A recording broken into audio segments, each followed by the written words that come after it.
Hello my dear listeners, சந்திரமகாளி பாகம் 7 கேட்கலாமா? மறுநாள் காலை 10 மணி. நேற்று பெய்த அடைமழை இப்போது சாரலாய் மாறியிருக்க ஒரு பெரிய ஜனக்கூட்டம் அந்த வடக்கு எல்லையில் இருந்த ஒரு மண்டபத்தில் கூடியிருக்க, அந்த கூட்டத்தின் மையத்தில் ஒரு பெஞ்சு போடப்பட்டிருக்க, அதில் நாட்டாமை செல்வராசு, மணியக்காரர் ரகோத்தமன், கோயிலின் அறங்காவலர் பொறுப்பை ஏற்றிருக்கும் குடும்பத்தை சேர்ந்த குணசீலன் மூவரும் அமர்ந்திருந்தனர். செல்வராசுவை தவிர அங்கு நின்றிருந்த மற்ற எல்லோர் முகங்களிலும் மழை வந்துவிட்ட மகிழ்வும், திருவிழா நடக்கப் போகிற நிம்மதியும், பூசாரி என்ன சொல்லப் போகிறார் என்ற ஆர்வமும் சரிவிகிதத்தில் கலந்திருக்க, அவர்களுக்கு அருகில் நின்று கொண்டிருந்த பூசாரி பாலையன் தண்டோரா போடும் சுருளியை அருகில் அழைத்தார். சுருளி, சொல்லுங்க ஐயா, ஒரு வீட்டிலேருந்து ஒருத்தராவது வந்திருக்கணும்னு சொன்னேன். எல்லார் வீட்டிலேருந்தும் வந்துட்டாங்களா? வந்துட்டாங்க ஐயா.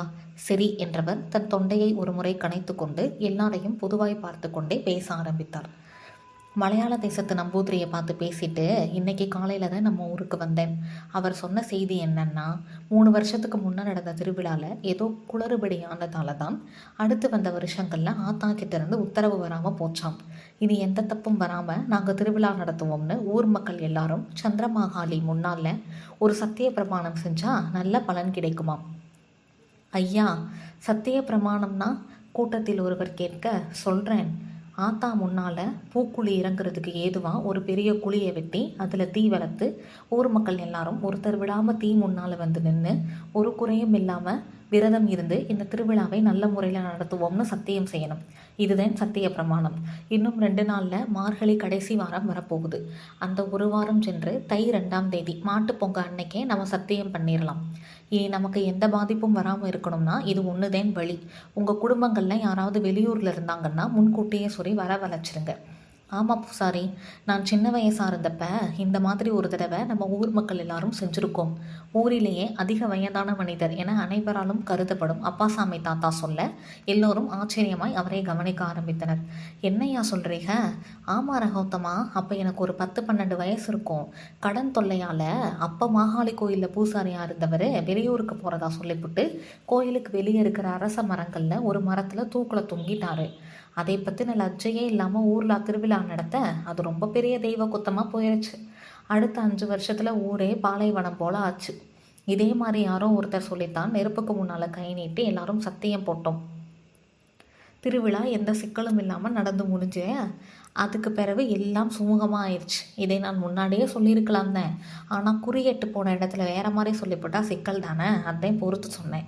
அப்புறம் என்ன, யாரோ ஒரு மலையாள நம்பூதிரி இந்த மாதிரி செய்ய சொன்னாருன்னு சொன்னப்போ நான் கூட யோசித்தேன். ஆனால் நம்ம ஊரில் ரொம்ப காலம் முன்னாடியே இதே போல் ஒரு சம்பவம் நடந்திருக்கு. அதை மாகாளியும் ஏற்றுக்கிட்டான்னா பிறவீனி என்ன யோசனை? மாட்டுப்பொங்க அன்னைக்கே சத்தியம் போட்டுருவோம், உற்சாகமாய் சொன்னார் குணசீலன். செல்வராசுவுக்குத்தான் வயிறு எரிந்தது. மகேஸ்வரியின் வீடு. என்ன மகேஷ, தட்டில் வச்ச பூரி அப்படியே இருக்கு, சீக்கிரம் சாப்பிடு. தக்காளி தொக்கு இன்னும் கொஞ்சம் வைக்கவா கேட்டால் சித்தி சிந்தாமணி. இல்லை சித்தி, போதும் சித்தி, நான் சாப்பிட்டு மனோன்மணி வீட்டுக்கு போயிட்டு வரேன். சரித்தா, போயிட்டு வா. இதை எதுக்கு என்கிட்ட சொல்லிக்கிட்டு இருக்க? உன்னை கேள்வி கேட்க இங்கே யாருக்குமே உரிமை இல்லை. நீ தான் அதான் எங்களுக்கு எஜமானி. நான், உங்கள் சித்தப்பா, உன் தம்பி ரத்தினம் 3 பேரும் உனக்கு சேவை செய்கிற சேவகங்க மாதிரி தான். சித்தி பேசி இதை கேட்டு பதறிப்போனாள் மகேஸ்வரி. என்ன சித்தி, ஏன் இந்த மாதிரி பேசுகிறீங்க? எனக்கு மனசு கஷ்டமாக இருக்குது. இதில் கஷ்டப்பட என்னம்மா இருக்குது? நான் நெசத்தை தானே பேசுகிறேன். நீ படிப்பை முடிச்சுட்டு வந்த உடனே ராசா மாதிரி ஒரு மாப்பிள்ளை பார்த்து ஊர் மெச்ச கல்யாணம் செஞ்சு வச்சு கண்குளிரை பார்த்துட்டு எல்லா பொறுப்பையும் மருமகன் கையில் கொடுத்துட்டு நாங்கள் 3 பேரும் வீட்டை காலி பண்ணி கிளம்பி எங்கள் வழியை பார்த்துட்டு போயிட்டே இருப்போம். சித்தி, என்ன நீங்கள் அதிர்ச்சி தர மாதிரி நிறைய சொல்கிறீங்க? எனக்கு கல்யாணம் ஆனால் நீங்கள் ஏன் இந்த வீட்டை விட்டு போகணும்? இது நம்ம வீடு சித்தி. சிந்தாமணியின் கண்களில் லேசாக கண்ணீர் எட்டி பார்க்க அதை சிரமப்பட்டு அடக்கி கொண்டார். உனக்கு பெரிய மனசு, இது நம்ம வீடுன்னு சொல்கிற. ஆனால் ஊருக்குள்ளே உங்கள் சித்தப்பாவை பற்றி என்ன பேசிக்கிறாங்கன்னு தெரிஞ்சால் நீ ரொம்ப வருத்தப்படுவ. அவர் சிந்தாமணி. அவள் பெயரை உறக்க கத்திக்கொண்டே மாடிப்படிகளில் வேகமாக இறங்கி வந்தார் மணியக்காரர் ரகோத்தமன். சின்ன பிள்ளைகிட்ட எதை பேசணும் எதை பேசக்கூடாதுன்னு தெரியாதா உனக்கு? வாயை மூடிக்கிட்டு பரிமாறுற வேலையை மட்டும் பாரு. ஆத்தா மகேஷ், நீ அவகிட்ட பேச்சு கொடுக்காத. நல்லா சாப்பிடு. சித்தப்பாவுக்கு ஒரு முக்கிய வேலை இருக்குது, போயிட்டு வரேன், சரியா? அப்புறம் மகேஷ், மாட்டுப்பொங்க அன்னைக்கு கொஞ்சம் முரண்டு பிடிக்காம சத்திய பிரமாணம் எடுத்துக்கத்தா, அவர் கெஞ்சும் குரலில் கேட்க, சரிங்க சித்தப்பா என மெல்லிய குரலில் சொல்லிவிட்டு தலையை குனிந்து கொண்டாள் மகேஸ்வரி. நான் ஒரு முக்கிய சோழியா போயாரேன், மதியம் சாப்பிட வரமாட்டேன். பிள்ளைக்கு பிடிச்ச பண்டமா பார்த்து ருசியா சோறாக்கு, கட்டளை போல் மனைவியிடம் சொல்லிவிட்டு வெளியேறினார் ரகோத்தமன். சித்தி, எதுக்காக எனக்கு கல்யாணம் முடிஞ்சதும் வீட்டை விட்டு கிளம்புறேன்னு சொன்னீங்க? வேணாம் விடுத்தா, தயவு செஞ்சு சொல்லுங்க சித்தி.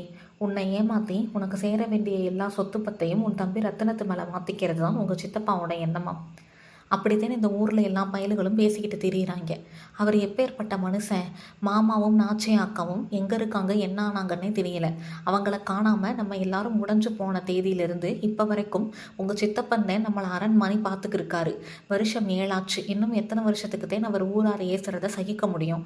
அதுதான் அத்தான், உன் கல்யாணம் முடிஞ்சதும் எல்லா சொத்து சுகம் வட்டி வழக்கு விவகாரம் எல்லாத்தையும் மருமகன் கையில் ஒப்படைச்சிட்டு நாங்கள் எங்கேயாவது போய். சித்தி சத்தமாகவே அழ ஆரம்பித்து விட்டார். சித்தி அழாதீங்க. யார் என்ன சொன்னா என்ன? என் சித்தப்பா எப்பேற்பட்டவர்னு எனக்கு தெரியும். நான் அவரை என்றைக்குமே தப்பாக நினைக்க மாட்டேன். யாரோ ஏதோ சொல்கிறாங்கன்னு நீங்கள் ஏன் வீட்டை விட்டு போகணும்? உங்கள் 3 பேரையும் விட்டால் எனக்கு யார் இருக்கான்? அதுக்காகவாவது உங்கள் முடிவை மாற்றிக்கங்க சித்தி. சாப்பிட்டு கொண்டிருந்த மகேஸ்வரி சித்தியின் கையை பிடித்து கொண்டு அவளை சமாதானம் செய்ய ஆரம்பித்தாள். மனோன்மணி வீடு. ஐயா, ரொம்ப நன்றிங்க. 2 நாள் எங்களை இங்கே தங்க வச்சு நல்லா கவனிச்சிங்க. உங்களை எப்பயும் மறக்க மாட்டோம். இந்தாங்க பத்திரிகை. என் மவ கல்யாணத்துக்கு மனோனையும் கூட்டிக்கிட்டு கட்டாயம் நீங்கள் வரணும். அவர் நீட்டிய பத்திரிகையை கையில் வாங்கி கொண்டார் தணிகாசலம். நாங்கள் தான் உங்களுக்கு நன்றி சொல்லணும். உங்கள் பொருளை தேடி கொடுக்க தான் ஆத்தா திரும்பியும் எங்கள் ஊருக்குள்ளே நடமாட ஆரம்பிச்சிருக்கா. உங்களை எங்கள் ஊர் என்றைக்குமே மறக்காது. திருவிழாவுக்கு குடும்பத்தோடு நிச்சயம் வரணும். சரிங்கய்யா. ஆத்தா மனோன்னு சின்ன பிள்ளையாக இருந்தாலும் சந்திரமகாளி மேலே உனக்கு ரொம்ப பக்தி இருக்குமா? அவள் என்றைக்குமே உன்னை கைவிட மாட்டான். உனக்கு ஒரு குறையும் வராது. மனோன்மணியை மனதார வாழ்த்தி விட்டு விடை பெற்றனர் கண்ணாயிரமும் காந்திமதியும். அவர்கள் சென்ற சிறிது நேரத்திலேயே மனோனு என்று அழைத்து கொண்டே வீட்டினுள் வந்தாள் மகேஸ்வரி. அட மகேஷு, வா வா என உற்சாகமாய் வரவேற்றார் தணிகாசலம். மாமா நல்லா இருக்கீங்களா? மாகாளி வந்துட்டா, மழையும் வந்துருச்சு, இனி நிலத்துக்கு என்ன குறைச்ச? நீ நல்லா இருக்கியாத்தா? படிப்பு எப்படி இருக்கு? நல்லா இருக்கேன் மாமா, படிப்பும் நல்லா போகுது. வாடி, வந்துட்டியா? அப்பா நானும் மகேஷும் கொஞ்சம் மாற்று வரைக்கும் போயிட்டு வரோம்ப்பா. சரிம்மா, பார்த்து போய் வாங்க. வானம் மப்பும் மந்தாரமுமா இருக்குது, எதுக்கும் கொடையும் எடுத்துகிட்டு போ. சரிப்பா வாரோம். ஆகட்டும். வாரம் மாமா, ஆகட்டும். இருவரும் வீட்டை விட்டு வெளியேறி மெல்ல நடக்கத் தொடங்கினர். தெருமுக்கில் இருந்த அந்த புளிய மரத்தின் கிளைகளில் ஏறி ஊ என கத்தி ஆட்டம் போட்டு கொண்டிருந்தன நிறைய வாண்டுகள். என்னாடி, பள்ளிக்கூடம் இல்லையா இப்படி ஆடிக்கிட்டு இருக்குங்க? அந்த கொடுமையை ஏன் கேட்குற? ரொம்ப நாளாகவே அங்கே வாத்தியாரே இல்லடி, இனிதேன் யாராவது வருவாங்க. ஐயே, அவள் பேசி கொண்டிருந்த போதே ஜல் ஜல் என்ற கொலுசு சத்தத்தோடும் கழுத்து கொள்ளாத நகைகளோடும் எதிரே வந்தால் வடிவாம்பாள். மகேஷு, எப்போ பிள்ளை வந்த? நேற்று தான் வந்தேன் வடிவு. நீ நல்லா இருக்கியா? எங்கே இந்த பக்கம்? நல்லாத்தான் இருக்கேன். எங்கள் அத்தை வீட்டுக்கு வந்தேன் பிள்ளை. மனோன்னு உன் ஜமா சேர்ந்துட்டா, இனி உன்னைய கையிலே பிடிக்க முடியாது. ஆமாம், பெறவென்ன? அவர்கள் மூவரும் பேசி கொண்டிருக்கும் போதே, எங்க நாட்டாம வீடு எங்கே இருக்குது, வழி சொல்ல முடியுமா என்ற குரல் பின்னால் இருந்து கேட்க மூவரும் திரும்பி பார்த்தனர். சொல்கிறோம், ஆனால் நீங்கள் யார்? இந்த ஊர் ஸ்கூலுக்கு புதுசாக வந்திருக்கிற டீச்சர். என் பேர் ராஜசிம்மேஸ்வரன்.